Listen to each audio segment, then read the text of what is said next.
And here he is, Bob Hope.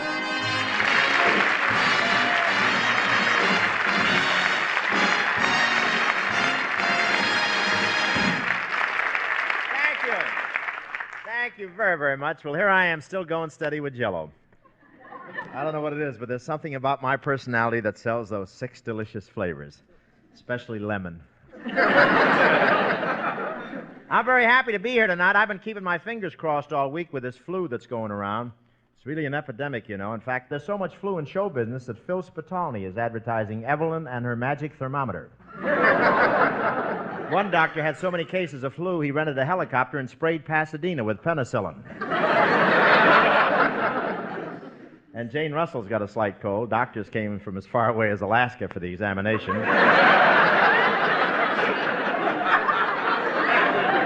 I was right there with my stethoscope. I was hoping for a quarantine. And, you know, everyone thought Marie Wilson had the flu because she bought a couple of handkerchiefs with her to the studio. But it turned out they were her costume. She gets the flu now, she's really in trouble.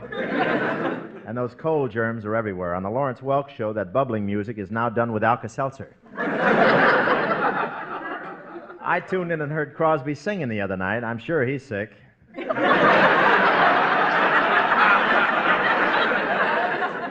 And people are staying home on account of this epidemic. There's so few cars in the streets, it disrupted traffic on Sunset Boulevard. To have an accident now, you have to make an appointment. And I hear that Phil Harris is flat on his back. Of course, with Phil, that doesn't necessarily mean anything.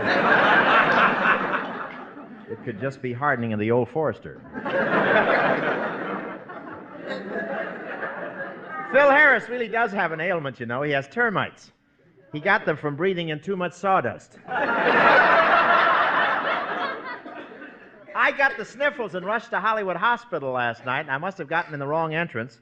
At 3 a.m, a nurse woke me up and said, "Congratulations, it's a 7-pound boy." But there's one sure remedy for flu. You drink a glass of hot lemon juice while breathing into a paper bag with a belladonna plaster on your back, and at the same time you inhale menthol in your nose while you keep your feet in a hot mustard bath. On second thought, it's easier just to go.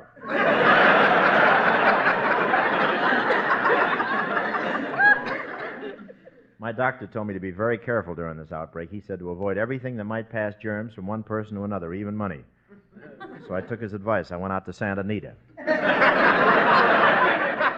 Going to Santa Anita is rough. It takes so much out of me. Santa Anita is sort of a garbage disposal, but with money. But Santa Anita's in a beautiful setting. Mountains on one side, hock shops on the other. I haven't seen so much money go down the drain since Crosby luxed out his money belt. And there was really a big crowd out there. Santa Anita hasn't been affected much by inflation. They still have a lot of $2 windows, only now they're in the Coca-Cola machines. I have a system of betting, and I've never had to walk home yet, for one very good reason. There's no window where you can bet your car.